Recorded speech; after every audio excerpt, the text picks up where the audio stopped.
Hello friends, welcome back to our YouTube channel @personal tax. तो आज की video में हम डिस्कस करेंगे what happens if a person misses ITR filing deadline of September 15। तो कल आईटीआर फाइल करने की डेडलाइन है। तो क्या दिक्कत होगी, क्या प्रॉब्लम होगी अगर आप उस डेडलाइन तक आईटीआर फाइल नहीं कर पाते हैं, क्योंकि पोर्टल चलना इस समय बहुत मुश्किल है। इस समय पोर्टल डाउन है, आईटीआर फाइल नहीं हो पा रही है। तो क्या आप 15 सितंबर के बाद भी आईटीआर फाइल कर पाएंगे? तो चलिए समझते हैं।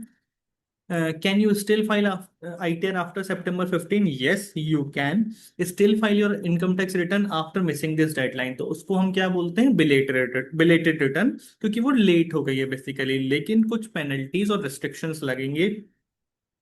सबसे पहले पेनल्टी समझते हैं। तो अगर आपकी टोटल इनकम 5 लाख रुपए से ज्यादा है तो पेनल्टी लगेगी 5,000 रुपए तक की।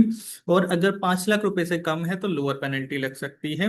लेकिन अगर आपका टैक्स पेबल आता है, टैक्स लाइबिलिटी आता है, तो आपको उसके ऊपर सेक्शन 234A, B, C तीनों का टैक्स देना पड़ेगा।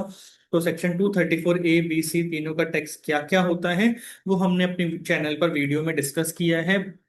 वो वीडियो आपको हमारे चैनल पर मिल जाएगी, जिसमें हमने डिटेल में आपको 234A, 234B, 234C का टैक्स समझाया है। अगर आप टैक्स पे करने में डिले करते हैं तो कैसे टैक्स के ऊपर इंटरेस्ट लगता है।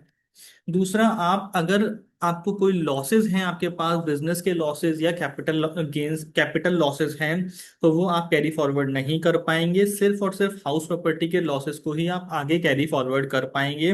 तो अगर आपका कोई भी ऐसा लॉस है तो यू शुड ट्राई कि आप सितंबर 15 तक अपनी आईटीआर फाइल कर दें। Otherwise you will not be able to carry forward your losses.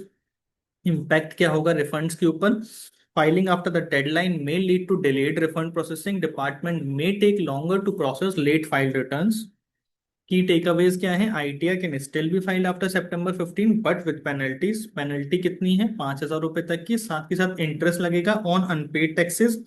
Carry forward नहीं मिलेगा। बिजनेस और कैपिटल लॉसेस का रिफंड्स में get delayed. So you should file as early as possible to avoid these issues. You may follow @personal tax for regular GST update, personal tax update, compliance tips, and filing guidelines. Thank you very much.